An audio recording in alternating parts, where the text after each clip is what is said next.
Hello students, welcome back once again. This is ray optics part 06 and आज का हमारा जो टॉपिक है दैट इज मैग्निफिकेशन और linear magnification in spherical mirror. तो दोनों ही मिरर्स को हम देखेंगे, कॉनकेव एंड कॉन्वेक्स। डायग्राम एक का बनाएंगे, आपको समझ में दोनों आ जाएंगे, है ना, बिकॉज हमें सारी चीजें एकदम दिमाग के अंदर बिठानी है। और मैं आपको इस वीडियो को स्टार्टिंग में विश्वास दिलाता हूं, पूरा ट्रस्ट दिलाता हूं कि आप अगर इस वीडियो के अंदर आए हो तो यहां से सब कुछ और पूरा सीख के जाओगे।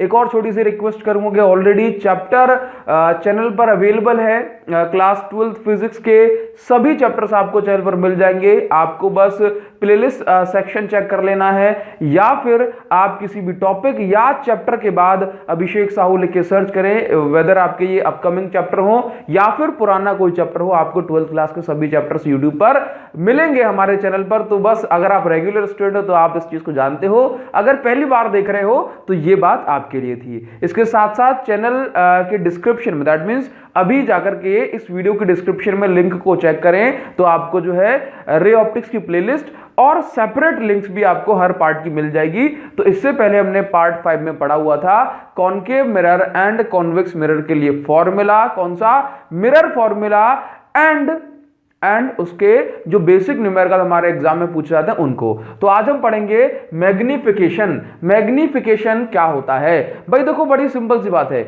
यदि मेरे पास कोई मिरर है, यदि मेरे पास कोई मिरर है, जैसे मान लीजिए प्लेन मिरर में तो क्या होता है कि सेम साइज की इमेज बनती है, जितना बड़ा ऑब्जेक्ट होता है उतनी बड़ी इमेज बनती है। लेकिन हमारे स्फेरिकल मिरर जो होते हैं, चाहे वो कॉनकेव हो या फिर कॉन्वेक्स हो, इन मिरर्स में अलग अलग पोजीशन पर ऑब्जेक्ट को रखने से इमेज का साइज अलग अलग बनता है। समझ पा रहे हो? हमने क्या पढ़ा हुआ है कि स्फेरिकल मिरर में अगर अलग अलग डिस्टेंस पर ऑब्जेक्ट रखा है तो इमेज का जो साइज होगा वो अलग अलग होगा। तो मैग्निफिकेशन का मतलब है कि इमेज ऑब्जेक्ट से कितने टाइम्स बड़ी या छोटी बनी है। मैग्निफिकेशन का मतलब क्या हुआ कि मैग्निफिकेशन का मतलब है कि जो हमारी इमेज है वो ऑब्जेक्ट से कितने गुना बड़ी या छोटी बनी है। फॉर एग्जांपल, अगर ऑब्जेक्ट की जो हाइट है वो 2 सेंटीमीटर है ना, और इमेज की हाइट हो गई, let's say height of image is 6 centimetre, तो आप मुझे बताइए कि कितने टाइम्स बड़ी इमेज बनी है। तो क्या बोलोगे आप? इसको देखते ही बता दोगे। क्या बोलोगे आप? इसको देखते ही बता दोगे कि 3 टाइम्स। कितने टाइम्स बनी है इमेज? 3 टाइम्स। कैसे निकाला आपने आंसर? तो बड़ा ही सिंपल है, बोला 6/2 कर दो, 6/2 कर दो। बोला सर हम ये तो जानते हैं ना। तो बस अगर आप ये चीज जानते हो तो सारी चीजें हो गई भाई। तो आपने खुद से ही, रे ऑप्टिक्स की जरूरत तो नहीं है ना यहां पर, आपने यहां पर खुद से ही फॉर्मूला बना लिया कि मैग्निफिकेशन बोला कितने गुना, बोला 3 टाइम्स। कैसे निकाला? बोला 6/2। 6 क्या है? बोला हाइट ऑफ इमेज, 2 क्या है? Height of object. तो दैट मींस अगर हमें मैग्निफिकेशन का फॉर्मूला निकालना है तो क्या हो जाएगा? Height of image upon height of object, height of image upon height of object. तो अगर मैंने कहा मैग्निफिकेशन 3 टाइम्स है, इसका मतलब है कि ऑब्जेक्ट से 3 गुना बड़ा बना है इमेज का साइज। ठीक है ना? चलिए, ऐसा हो जाता कि ऑब्जेक्ट जो है हमारा 2 सेंटीमीटर का है और इमेज जो है हमारी बन रही है कितनी, इमेज बन रही है हमारी 1 सेंटीमीटर की। तो हमने कहा कितने गुना मैग्निफिकेशन हुआ। तो अब क्या बोलोगे कि अब इमेज तो बनी है लेकिन आधे गुना बनी है। कैसे बनी है? आधे गुना, that means 1/2 times then the height of object. कैसे निकालोगे? बोला HI/HO is equal to magnification, that means small m। HI की वैल्यू है 1 सेंटीमीटर, HO की वैल्यू 2 सेंटीमीटर। तो आंसर कितना आ जाएगा? 1/2। आंसर कितना आ जाएगा? 1/2। दैट मींस मैग्निफिकेशन कितना हुआ? 1/2, या फिर मैं कहूं 0.5। तो मैग्निफिकेशन का मतलब है कि ऑब्जेक्ट की कंपैरिजन में इमेज कितने गुना बनी है, इमेज कितने गुना बनी है या फिर बड़ी है। क्लियर है इतनी बात? समझ में आ गई? कितने गुना का मतलब, कितने टाइम्स का मतलब हमेशा बड़ा नहीं होता, छोटा भी हो सकता है ना। अगर जैसे ऑब्जेक्ट 2 इमेज 6 तो मैग्निफिकेशन कितनी? 3 हो गई। है ना। अदरवाइज अगर ऑब्जेक्ट 2 सेंटीमीटर, इमेज जो है 1 सेंटीमीटर, तो मैग्निफिकेशन आपकी 0.5 हो गई। मैग्निफिकेशन की कोई यूनिट नहीं होती है ना। लेकिन ये तो चलो आसान सी बात है, लेकिन अगर आपसे कहा जाए कि भाई मैग्निफिकेशन नेगेटिव होगी, पॉजिटिव होगी, मैग्निफिकेशन को देख के हम इमेज का नेचर, साइज वगैरह सारी चीजें, बहुत सारी चीजें बता सकते हैं, तो ये कैसे बताएंगे? तो इसके लिए हमें जो है फॉर्मूले को डिराइव करना पड़ेगा, फॉर्मूला हमें डिराइव करना पड़ेगा। ये जो हमने फॉर्मूला थोड़ा सा और जो है हमें चेंजेस करने पड़ेंगे। तो अब हमें मतलब आपको इतना याद रखना है कि we know that basic formula for magnification is, magnification आप यहां पे लिख दो, इसी को आप मैग्निफिकेशन या फिर लीनियर मैग्निफिकेशन भी कहते हैं। मैग्निफिकेशन या फिर लीनियर मैग्निफिकेशन भी कहते हैं। फॉर्मूला क्या होता है? तो फॉर्मूला होता है आपका हाइट, अच्छा मैं इसको ब्रैकेट में लिख देता हूं स्मॉल m, क्या लिख दिया मैंने? Small m। तो फॉर्मूला होता है हाइट ऑफ इमेज, लिखिए इसको, height of image divided by height of object. Clear है इतनी बात? आप इसके ब्रैकेट में लिखें भाई HI upon HO, HI upon HO। तो मैग्निफिकेशन का फॉर्मूला क्या बन गया? HI upon HO, that's all. मुझे कुछ नहीं चाहिए, मुझे तो HI अपॉन HO की वैल्यू यदि मैं निकाल दूं तो मुझे मैग्निफिकेशन का फॉर्मूला मिल जाएगा, दैट्स ऑल, कुछ नहीं, है ना। तो चलो अब जो है हम इसको आगे फर्दर डिराइव करते हैं, प्रूव करते हैं। Clear now? तो लेट्स से मेरे पास जो है एक कॉन्वेक्स मिरर है। मैं एक्सपेक्ट करता हूं कि आप जो है प्रीवियस वीडियो देख करके आए हैं, या फिर थोड़ा सा जो जनरल नॉलेज है इस चैप्टर की वो आप जरूर रखते हैं, है ना। चलिए, तो मैंने कहा कि आपके पास या फिर हमारे पास एक कॉन्वेक्स मिरर है। आप जानते हो कॉन्वेक्स मिरर कैसा मिरर होता है? मतलब डाइवर्जिंग मिरर होता है, लाइट रे आके डाइवर्ज हो जाती है। चलिए, बहुत अच्छी बात। इसके बाद मैं आपसे कहता हूं कि आपने प्रीवियस वीडियो देखी है, नहीं देखी तो लिंक आपको डिस्क्रिप्शन मिल जाएगी, या फिर रे ऑप्टिक्स पार्ट 05 बाय अभिषेक साहू लिख के सर्च करेंगे। पूरा नाम जरूर लिखना है, आपको वीडियो मिलेगी नहीं अदरवाइज, है ना। तो आपको वीडियो मिल जाएगी, या फिर लिंक डिस्क्रिप्शन में दी हुई। बार बार इसलिए कह रहा हूं बिकॉज समझ रहे हो ना कि अगर आप बहुत अच्छी चीजों को समझना चाहते हैं तो आपको चीजों को अच्छे से सीक्वेंस से पढ़ना होता है ना। चलो, तो हमने पढ़ा हुआ है कि लेट से अगर हम इससे इमेज फॉर्मेशन करेंगे तो ऑब्जेक्ट से कितनी लाइट रे हमें निकालनी होती हैं? ऑब्जेक्ट से कम 2 लाइट रे तो आनी ही चाहिए, तभी तो इंटरसेक्शन होगा। जहां पर लाइट रे इंटरसेक्ट करें वहां पर जो हमारी इमेज का फॉर्मेशन होगा। हम 2 से ज्यादा लाइट रे भी बनाते हैं अपने काम के लिए, हमारे डेरिवेशन के लिए, हमारी जो है कन्वीनियंस के लिए, है ना। तो चलो, तो यहां पर क्या हो भाई, ऑब्जेक्ट ये रहा मेरे पास AB, है ना। थोड़ा सा आराम से करेंगे। ऑब्जेक्ट ये रहा AB, और यहां से जो लोग रे डायग्राम बनाना जानते हैं वो आंखें बंद करके, यानी कि इस वीडियो को पॉज करके रे डायग्राम बनाए खुद से। चलो, तो देखो ये लाइट रे आई, एक लाइट रे निकाली और ये लाइट रे डाइवर्ज हो गई, तो आगे तो नहीं मिलेगी, इसको पीछे रिट्रेस करना पड़ेगा।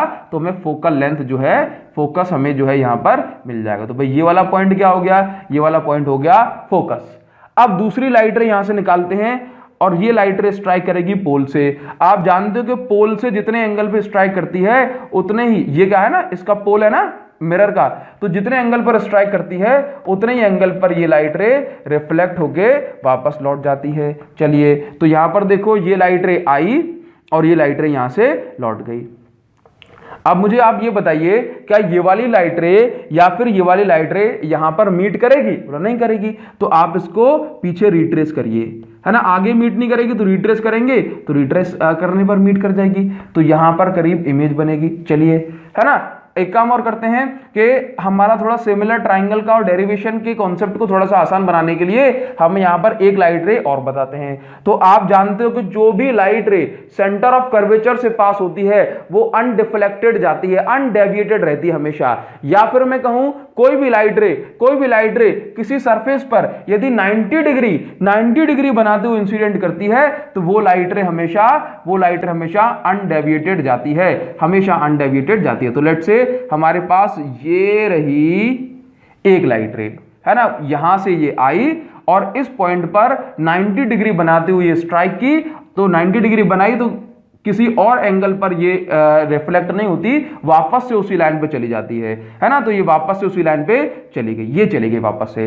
तो आप मुझे बताइए क्या ये तीनों लाइट रे कहीं पर इस डायरेक्शन यहां पर मिलेंगी? बोला नहीं मिलेगी। कहां मिलेगी? तो ये जो देखो आप इसको क्या करोगे, रिट्रेस करोगे। क्या करोगे? रिट्रेस करोगे, और ये पास हुई कहां तक पहुंच गई? Centre of curvature. क्लियर है? चलिए बस कुछ नहीं, आपको सिमिलर ट्रायंगल प्रूव करना है और कुछ नहीं करना बस, अदरवाइज अपन इसको आराम से भी कर देते हैं, है ना। चलिए तो अब देखो सिमिलर ट्रायंगल के लिए हमने आपको कई सारी चीजें बताई हैं। देखो यहां पर ये इंटरसेक्ट करे, ये यहां पर आपको ये हो गया ए डैश और ये बी डैश, ये अपनी बन गई इमेज। सिमिलर ट्रायंगल प्रूव करने के लिए आपको कुछ नहीं करना, बस दो ट्रायंगल पकड़ लो और बड़ा अपॉन छोटा करके आंसर निकल आएगा। लेकिन सिमिलर ट्रायंगल चलो प्रूव करते हैं। आप यहां पर देखिए, हियर इन ट्रायंगल कौन कौन सा ट्रायंगल ले लें? बोला ए बी सी, यहां पर मार्किंग करते हो भाई, एक ट्रायंगल 1 ले लो और इस ट्रायंगल 2 की बात कर रहे हैं। क्लियर है? चलिए तो इस पॉइंट को नाम दे देते हैं P.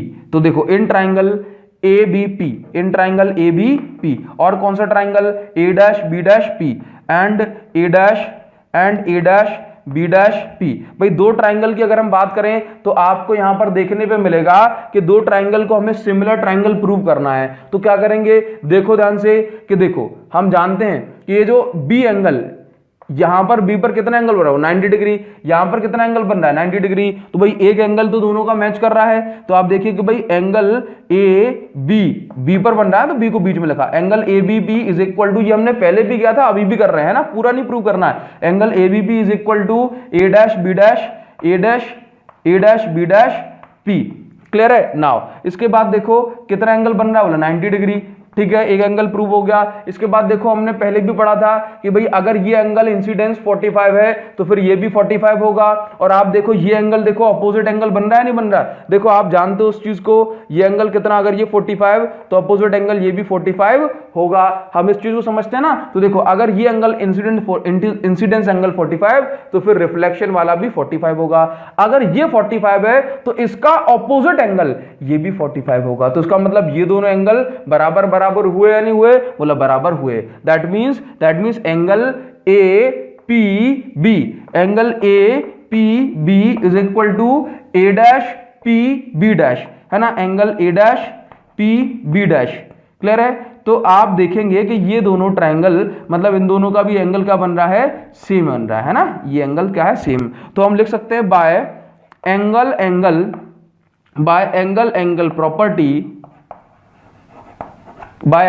Property these are similar triangle, है ना। By angle property triangle A B P and A dash B dash P are similar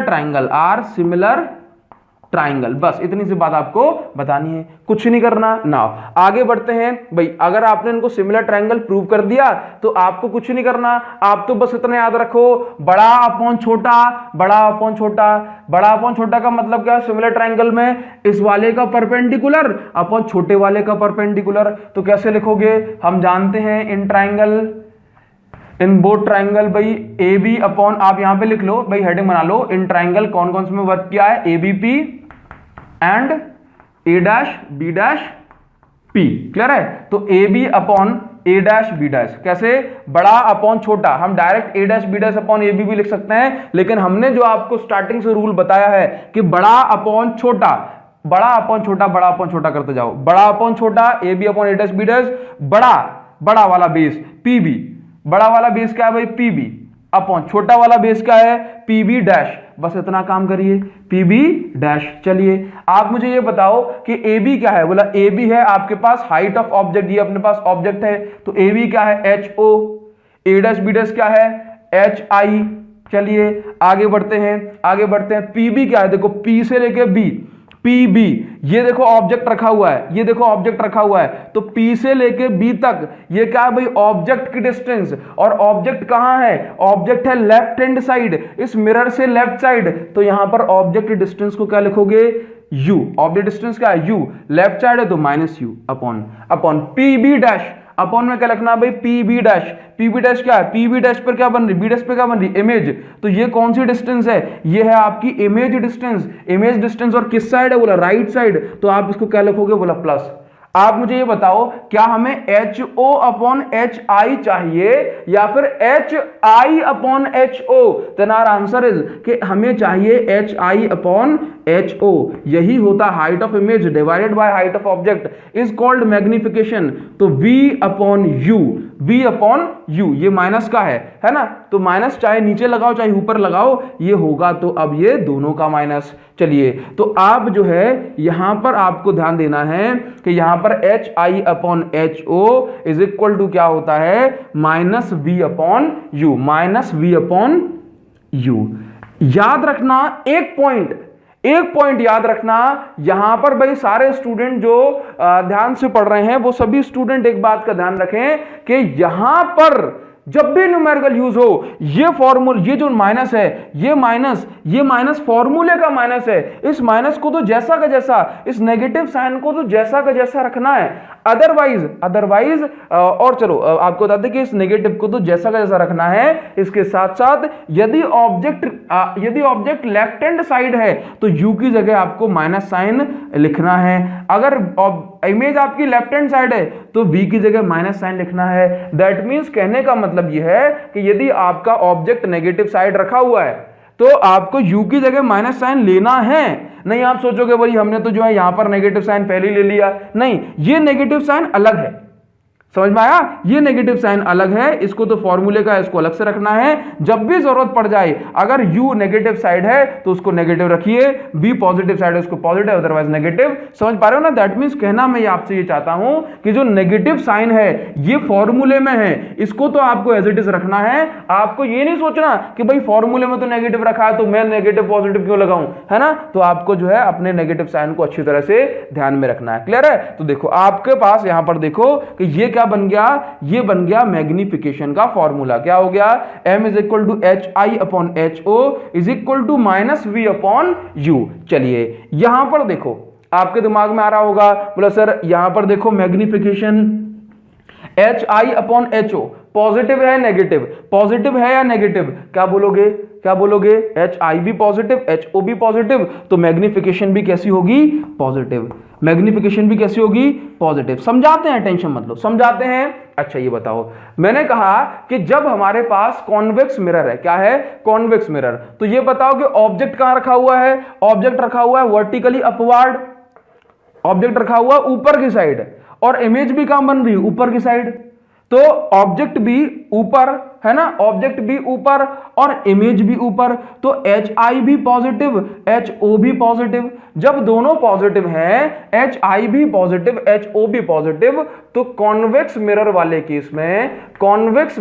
case में हमेशा याद रखना कि M कैसा होता है, मैग्निफिकेशन कैसी होती है? बोला पॉजिटिव। कैसी होती है? पॉजिटिव, क्योंकि एक ही तो केस बनता है कॉन्वेक्स मिरर में, कौन सा? Virtual and erect. एक ही तो केस बनता है, कौन सा? Virtual and erect. याद रख पाओगे? तो कॉन्वेक्स मिरर में height of image and height of object दोनों पॉजिटिव होते हैं, है ना? दैट्स व्हाई हम कॉन्वेक्स मिरर की मैग्निफिकेशन को क्या कहा जाता है? पॉजिटिव, है ना? चलिए आगे बात करते हैं, मतलब बात करेंगे कॉनकेव के लिए। आपको सबके लिए कॉनकेव कॉन्वेक्स के लिए प्रूव नहीं करना है, ये तो आपको समझाने के लिए है। ये तो इस फॉर्मूले को निकालने के लिए कि HI अपॉन HO का जो फॉर्मूला होता है माइनस V अपॉन U होता है। क्लियर है? तो कॉनकेव मिरर की बात करेंगे। आप जानते हो कॉनकेव मिरर के लिए छोटा सा अगर मैं रे डायग्राम बना दूं यहां पर कहीं पर, तो आप कुछ इस तरह का रे डायग्राम जानते हो कि लेट से मान लो मैंने ये बना दिया, ये ठीक है, तो आप जानते हो कि भाई यहां पर बन जाएगी, क्या बन जाएगी? यहां पर बन जाएगी इमेज। तो देखो यहां पर देखो हाइट ऑफ ऑब्जेक्ट का बोला ऊपर की साइड वर्टिकली अपवर्ड, तो आपने इसको ले लिया पॉजिटिव। और हाइट ऑफ इमेज कहां है? बोला इमेज बन रही है नीचे की साइड, तो आप इसको HI कितना लोगे? बोला नेगेटिव। तो जब आप कॉनकेव मिरर की बात करोगे, कॉनकेव मिरर में इमेज कैसी बन रही है? रियल इमेज बन रही है। और इन्वर्टेड का मतलब है उल्टी, है ना? तो रियल एंड इन्वर्टेड इमेज बन रही है, और इमेज उल्टी होने के कारण, इन्वर्टेड होने के कारण HI के सामने माइनस साइन आ गया। तो हम यहां पर बोलेंगे कि M is equal to minus HI upon HO। तो आप मुझे बताओ कि कॉनकेव मिरर में जो मैग्निफिकेशन है वो कैसी हुई, बोला नेगेटिव हुई। मैग्निफिकेशन कैसे हुई, नेगेटिव हुई, नेगेटिव हुई। अच्छा भाई, तो याद रखना एक और नोट पॉइंट यहां पर कि कॉनकेव मिरर में 6 में से 5 केसेस में, कॉनकेव मिरर में 6 में से 5 केसेस में मैग्निफिकेशन नेगेटिव होती है, क्योंकि एक बार इमेज ऊपर मतलब ऑब्जेक्ट ऊपर और इमेज नीचे बनती है। बट इन 5 ऑफ 6 केसेस, ठीक है, जो हम पहले डिस्कस कर चुके हैं ना। अब देखो, अब कॉनकेव मिरर में आप जानते हो, कॉनकेव मिरर में आप जानते हो कि एक केस ये वाला भी होता है कि जब हमारा ऑब्जेक्ट फोकल लेंथ और पोल के बीच में रखा होता है, जब ऑब्जेक्ट हमारा फोकल लेंथ और पोल के बीच में रखा होता है, उस केस में क्या होता है, उस केस में हमारी जो इमेज बनती है वो इमेज हमारी मिरर के पीछे बनती है, that means virtual and erect बनती है। तो आप याद रखोगे कि कॉनकेव मिरर में एक केस लास्ट वाला, जब हमारा ऑब्जेक्ट फोकस लेंथ मतलब फोकस और पोल के बीच में होता है, तो ऑब्जेक्ट वर्चुअल एंड मतलब ऑब्जेक्ट आपका इरेक्ट है, तो इमेज भी आपकी इरेक्ट ही बनेगी और बहुत बड़े साइज की बनेगी, हाईली एनलार्ज्ड बनेगी। तो आपको मैं यहां पर बताना चाहता हूं कि कॉनकेव मिरर के ही केस में height of object positive, height of image positive. तो याद रखिएगा कि कॉनकेव मिरर के केस में आपको जो है दोनों मैग्निफिकेशन देखने को मिलती हैं, पॉजिटिव भी और नेगेटिव भी। लेकिन मेनली ज्यादातर मोस्टली केसेस में आपको नेगेटिव मिलेगी। केवल एक केस में जब आपका ऑब्जेक्ट फोकस और पोल के बीच में होगा, तब आपको जो है मैग्निफिकेशन कैसी मिलेगी, पॉजिटिव, अदरवाइज आपको मैग्निफिकेशन मिलेगी नेगेटिव। तो आप क्या लिखोगे, व्हेन ऑब्जेक्ट इज, अब लिख लो इसमें, व्हेन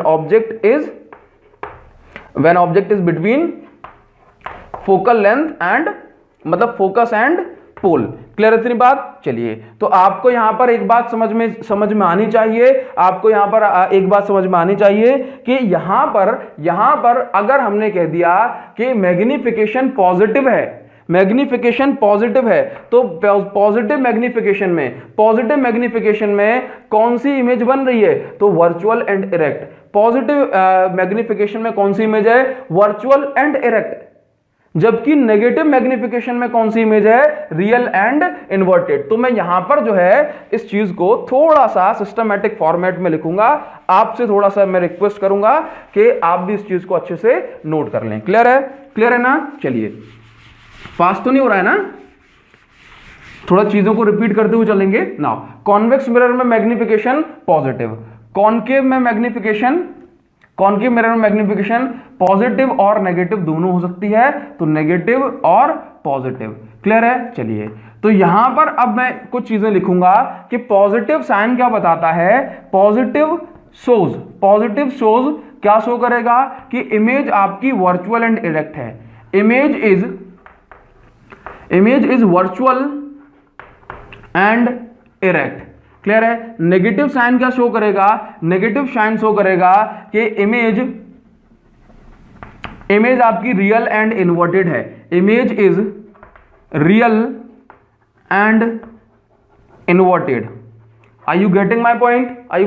कमेंट करके बताना, आपके कमेंट का बड़ा इंतजार करता हूं, है ना, ताकि मुझे पता पड़ पाता है कि आपके दिमाग तक मेरी कुछ बातें पहुंच पाई या नहीं पहुंच पाई। चैनल की रीच भले ही जो है कम स्टूडेंट्स तक हो, लेकिन मेरी रीच, मेरी बातों की रीच, मेरे कॉन्सेप्ट की रीच आपके दिमाग तक पूरी पहुंचा करके रहूंगा। बस इतनी सी रिक्वेस्ट है और इतनी सी ही ख्वाहिश है ना, बाकी सारी चीजें तो आगे बढ़ती ही चली जाएंगी। चलिए आगे बात करते हैं कि यहां पर positive negative, that means sign क्या शो करता है, साइन शो करता है नेचर ऑफ इमेज, है ना। तो मैं इसको यहां पर एक और टर्म में लिख दूंगा, साइन शो करता है नेचर ऑफ इमेज, कि इमेज का नेचर क्या है, क्लियर है तेरी बात? चलिए, अब यहां पर आपको ध्यान देना होगा कि मैग्निफिकेशन की वैल्यू क्या हो सकती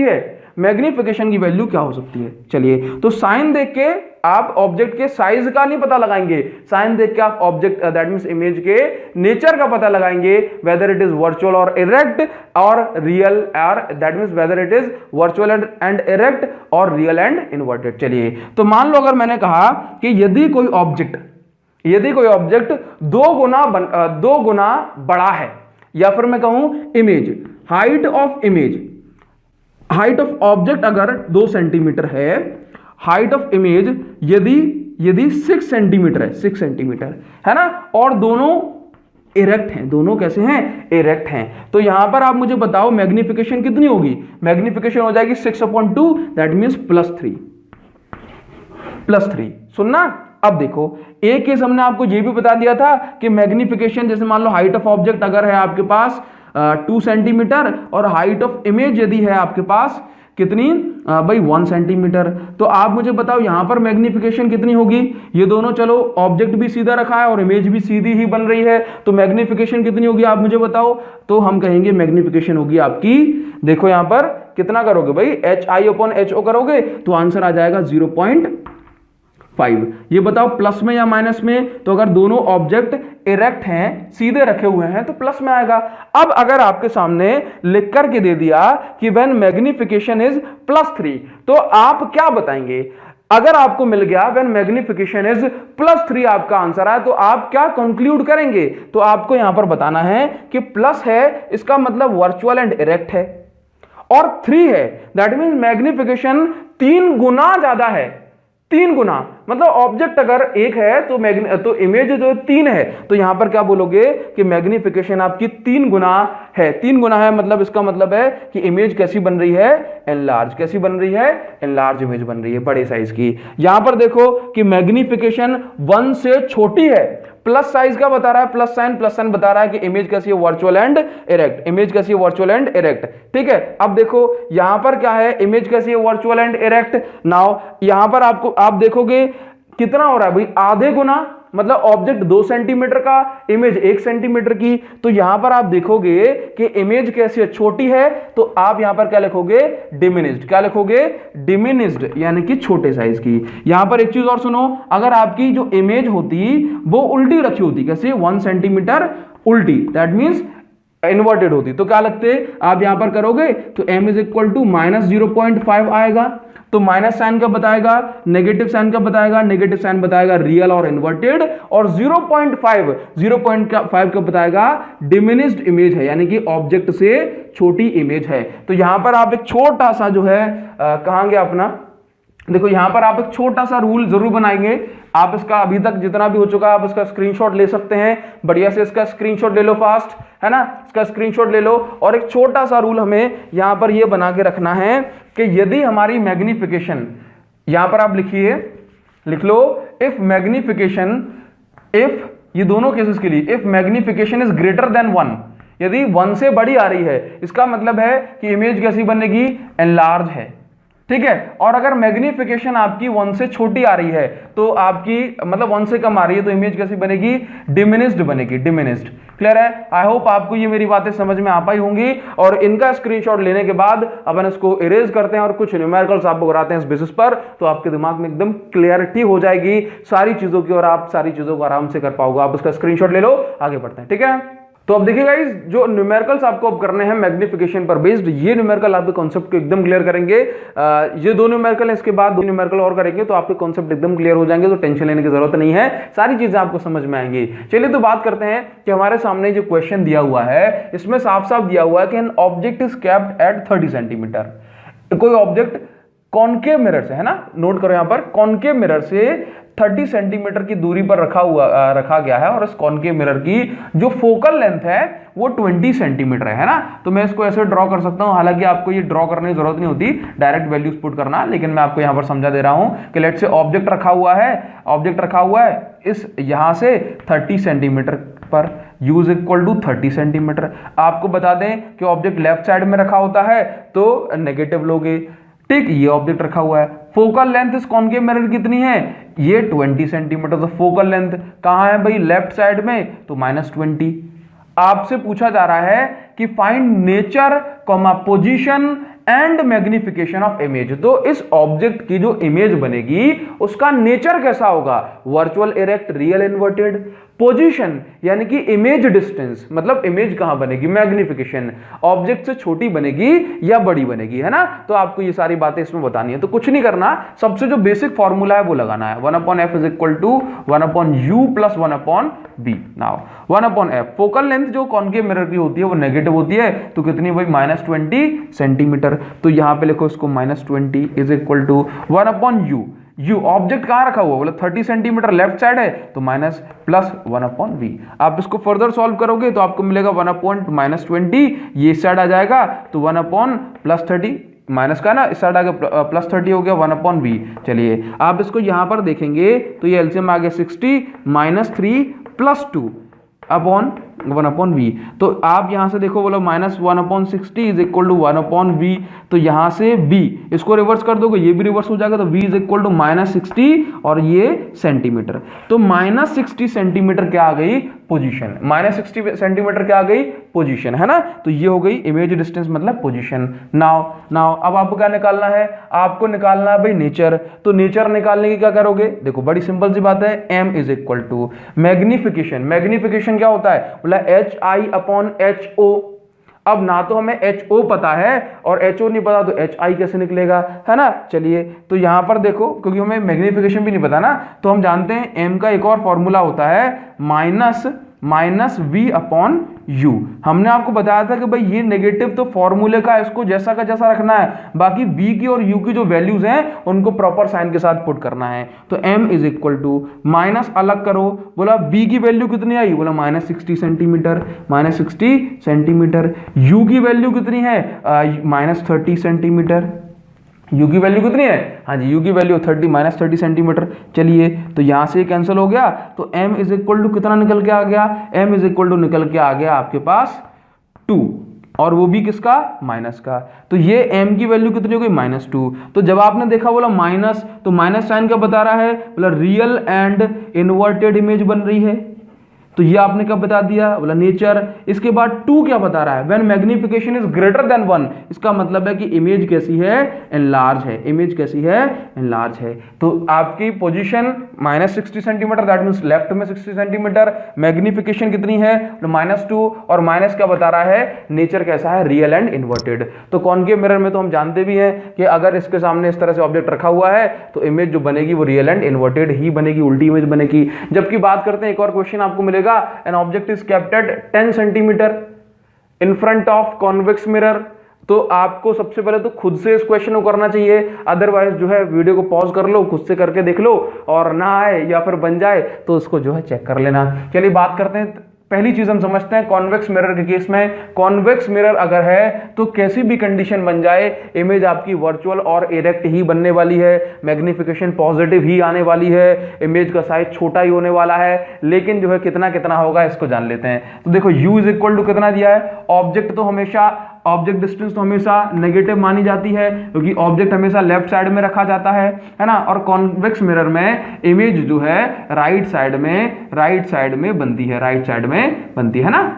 इमेज कहां बनती है, इमेज बनती है राइट साइड में, ठीक है। चलिए कुछ इस तरह का सीन है ना। चलो ना ध्यान से देखो, इस पे ध्यान नहीं देना आप, तो इतना ध्यान रखो कि भाई u कितना है, -10। Object is kept in front of convex mirror 10 centimetre, तो u is -10 centimetre. v is equal to कितना आ रहा है, v आपको निकालना है। f इज इक्वल टू कितना दिया है, -30 या +30 बताओ। कॉन्वेक्स मिरर की फोकल लेंथ, देखो कॉन्वेक्स मिरर में जो लाइट रेज है कहां फोकस हो रही हैं, तो भाई फोकस यहां पर हो रही है ना, मिरर के पीछे, दैट मींस राइट साइड में। तो कॉन्वेक्स मिरर की फोकल लेंथ कैसी होगी, मतलब +30 सेंटीमीटर, और v आपको निकालना है। तो 1/f is equal to 1/u plus 1/v। तो 1/f इज इक्वल टू कितना हुआ, 1/30 इज इक्वल टू 1/u की वैल्यू -1/10 प्लस 1/v हमें निकालना है। तो ये हो जाएगा आपके पास, ठीक है, बाकी सारी चीज सही है ना। देखो यहां पर आप देखोगे कि ये आपके पास 30 और ये आपका हो गया plus 1/10 is equal to 1/v। तो यहां से आप देखेंगे आपको मिलेगा कि भाई ये हो गया आपके पास 40 एंड 40, और सॉरी एलसीएम आ जाएगा आपका 30। क्लियर है। चलिए इसके बाद ये हो जाएगा आपके पास 1 + 3 इज इक्वल टू 1/v, तो आंसर ये आ जाएगा b is equal two plus 30/4, है ना। तो आंसर में आ जाएगा ये आपका 7.5 सेंटीमीटर प्लस में, 7.5 सेंटीमीटर प्लस में। क्लियर है नाउ। इसके बाद आपको क्या निकालनी है, तो ये क्या निकाल दिया आपने, पोजीशन, और प्लस में आ रहा है that means right side image बन रही है ना, राइट साइड इमेज बन रही है। चलिए इसके बाद एक और जरूरी बात हमें देखना है कि यहां पर m इज इक्वल टू निकालोगे -v/u होता है, -v/u। चलिए तो m is equal to minus फॉर्मूले का v देखो प्लस का है तो 7.5। इसके बाद देखो u की वैल्यू क्या है, तो u देखेंगे object is kept at 10 centimetre, तो -10 माइनस से माइनस कैंसिल हो जाएगा, सेंटीमीटर में है ना वैल्यू तो कैंसिल हो जाएगी। तो आप यहां पे देखो आंसर कितना आ गया, प्लस 0.75। तो भाई आप मुझे बताओ कि प्लस साइन क्या बताता है, प्लस साइन बताता है कि इमेज कैसी है, वर्चुअल एंड इरेक्ट। क्लियर है। और 0.75 that means magnification less than 1, magnification जब लेस देन 1 होती है तो इमेज कैसी बनती है, डिमिनिश्ड। इमेज कैसी बनेगी, डिमिनिश्ड इमेज बनेगी। क्लियर है इतनी बात। तो आई होप आपको ये बात समझ में आई होगी। अब हम आते हैं नेक्स्ट क्वेश्चन पर। आप इसका स्क्रीनशॉट ले लो और आपको अब नेक्स्ट क्वेश्चन जो है लिखा हुआ मिलेगा। चलिए इसका स्क्रीनशॉट लो फास्ट। चलिए तो अब आपको जो नेक्स्ट क्वेश्चन मिल रहा है वो आपके कॉन्सेप्ट को बिल्कुल हिला डालेगा, इतना भी टफ नहीं है ना। लेकिन आपको ध्यान रखना है कि एक बार आप इसकी अच्छे से रीडिंग करो, थोड़ा सा जो है पॉज देना वीडियो को 1 मिनट का और इसको करके देखना, है ना। अदरवाइज पहले थोड़ा सुन लो उसके बाद वीडियो को पॉज कर लेना। चलिए तो आपको दिया हुआ है एन इरेक्ट इमेज 3 times है द साइज ऑफ ऑब्जेक्ट, मतलब कुछ मत पढ़ो। एन इरेक्ट इमेज, इरेक्ट मतलब सीधी इमेज बन रही है, 3 times the size of object, यानी कि ऑब्जेक्ट का जितना साइज है उसके 3 गुना बड़ी इमेज बन रही है। 3 times the size of object, है ना, 3 गुना बड़ी इमेज बन रही है। तो मैं यहां पर कहूंगा कि magnification is equal to 3। Image सीधी दैट मींस इरेक्ट बन रही है तो प्लस साइन में लगाऊंगा। तो आधी लाइन पढ़ने से मेरे पास इतना जो है डेटा तो मुझे कलेक्ट हो गया, है ना। An erect image of an object is obtained with concave mirror. भाई कॉनकेव मिरर की बात कर रहा है ना, तो कॉनकेव मिरर में मैग्निफिकेशन पॉजिटिव नेगेटिव दोनों हो सकती है, तो ये पॉजिटिव वाला केस है। चलिए of radius of curvature 36 centimetre. तो हम जानते हैं भाई कॉनकेव मिरर में u हो या फिर v हो या फिर f हो, ये सब कुछ कैसा होता है, नेगेटिव। तो भाई f कितना दिया हुआ है, f क्या होता है r/2, है ना, माइनस साइन है क्योंकि कॉनकेव मिरर वाला केस है। तो यहां पर देखो 36 डिवाइडेड बाय 2 कितना हो जाएगा, ये हो जाएगा आपका -18। कितना हो जाएगा, -18 सेंटीमीटर। तो फोकल लेंथ कितनी आ रही है, -18 सेंटीमीटर। क्वेश्चन में और कुछ दिया है क्या, बोला कुछ नहीं दिया है। आपको निकालना क्या है, what is the position of object, that means position of image. यहां पर लिखिए what is the position of image. Clear है। अच्छा पोजीशन ऑफ इमेज लिखे, चलो what is the position of object दिया था ना, तो पोजीशन ऑफ ऑब्जेक्ट इसको लिखते हैं, what is the position of object. Clear है। चलिए तो यहां पर देखो आपको ऑब्जेक्ट की पोजीशन निकालनी है, दैट मींस आपको u की वैल्यू निकालनी है, आपको u की वैल्यू निकालनी है। हमें नहीं पता u कितना है, ऑब्जेक्ट की पोजीशन क्या है हमें नहीं पता। तो बड़ी सिंपल सी बात है कि आपको बस क्या पता है, हमें पता है मैग्निफिकेशन, हमें पता है फोकल लेंथ, u निकालना है। जबकि हमारे पास v है क्या, बोला v नहीं है, हमारे पास v नहीं है। तो हमने कहा कि लेट से जो ऑब्जेक्ट की पोजीशन है वो कॉनकेव मिरर से x डिस्टेंस पर है। कहां पर है, x डिस्टेंस है। मान लो कि ये आपका कॉनकेव मिरर है, ऑब्जेक्ट करीब यहां पर रखा हुआ है, तो ये डिस्टेंस कितनी है, x, है ना। और कॉनकेव वाला केस तो लेफ्ट में ऑब्जेक्ट रखा है, तो दैट मींस आपका जो कैसा साइन लगेगा, बोला नेगेटिव साइन लगेगा, है ना। तो u is equal to -x। अब आपको अगर u निकालना है तो आपके पास पहले v होना चाहिए, तो क्या करेंगे, पहले इसको v निकालते हैं ना। तो मैग्निफिकेशन का फॉर्मूला क्या होता है, -v/u। ये माइनस फॉर्मूले का है, m is equal to negative minus minus minus, है ना। तो देखो भाई v हमें नहीं पता v कितना होगा, हमने कुछ नहीं किया। u तो पता है ना, u कितना बोला -x। देखो ये नेगेटिव तो फॉर्मूले का है, बाकी u v की जो वैल्यू होगी वो अकॉर्डिंग टू साइन रखी जाती है ना, एज पर साइन। चलिए तो m इज इक्वल टू कितना हो जाएगा, m की वैल्यू कितनी है, बोला +3, तो ये 3 हो गया, है ना, इज इक्वल टू -v। और ये अपॉन में क्या है, -x, माइनस से माइनस कैंसिल हो जाएगा, तो v इज इक्वल टू कितना आ गया, बोला 3x। b की वैल्यू कितनी आ गई 3x। हमारा मोटिव क्या है, हमारा मोटिव क्या b निकालना है या फिर u निकालना है, हमें तो u निकालना है। तो आप क्या करोगे भाई, मिरर फॉर्मूला तो हमने कम से कम पढ़ा हुआ है ना, 1/f is equal to 1/u plus 1/b। Now values put करो, 1/f is equal to -1/18 is equal to 1/u। u की वैल्यू क्या है भाई, u की वैल्यू देखो, u -1/x plus 1/v। v की वैल्यू क्या है, v की वैल्यू है 3x। ये तो हमने निकाल दिया अभी। नाउ क्या करोगे भाई, आप यहां से देखिए -1/18 एलसीएम लोगे तो आएगा ये 3x और ये हो जाएगा आपका -3 प्लस 1। तो ये कितना आ गया आपका -3 प्लस 1। तो यहां से आप देखेंगे तो -1/18 इज इक्वल टू ये आपका -2/3x, -2/3x। चलिए माइनस से माइनस कैंसिल हो गया, 3 6 जा 18। तो x की जो वैल्यू निकल के आ गई, क्रॉस मल्टीप्लाई करोगे तो x की जो वैल्यू निकल के आ गई वो हो गई कितनी, 12 सेंटीमीटर। कितनी हो गई, 12 सेंटीमीटर। तो u इज इक्वल टू कितना निकाल दिया आपने, u इज इक्वल टू कितना था, u इज इक्वल टू है x माइनस x। तो x की वैल्यू कितनी हो जाएगी, -12 सेंटीमीटर। तो इस तरह से कोई भी क्वेश्चन आपको ऐसा मिल जाए कि इरेक्ट इमेज बन रही है, अगर आपसे कह दिया जाता है इसमें कि रियल इन्वर्टेड इमेज बन रही है और यहाँ पर 3 टाइम्स होता, तो आप मैग्निफिकेशन की वैल्यू -3 लेते। आपसे कह दिया जाता है बोला half of size of object, तो 1/2 लेते, है ना। और आपसे कह दिया जाए कि आपको जो है u निकालना है या v निकालना है, तो आप इसी तरह से जो है कोई वैल्यू इंटरचेंज करके निकाल सकते हैं। आई होप आपको ये सारी बातें मेरी समझ में आ रही होंगी। मिलते हैं आपसे नेक्स्ट वीडियो में। आपको कमेंट करके जरूर बताना है कि आपके लिए ये वीडियो कितनी यूजफुल रही। जो भी आपका एक्सपीरियंस हो इस वीडियो को लेकर के कमेंट जरूर करें, बिकॉज आपका एक कमेंट कम से कम ये बात पहुंचाता है मेरे तक कि आपको मेरी बात समझ में आई। तो कीप ऑन शेयरिंग गाइज। अगर आप इस वीडियो की लिंक को व्हाट्सएप पर अपने फ्रेंड्स के साथ शेयर करते हैं तो आपका भी कुछ कंट्रीब्यूशन होगा इस चैनल की ग्रोथ में। तो अगर आप रेगुलर स्टूडेंट हैं तो आपने इतना सा काम जरूर कर दिया होगा। सो मिलते हैं आपसे नेक्स्ट वीडियो में, तब तक के लिए thank you so much, thanks a lot, see you in the next.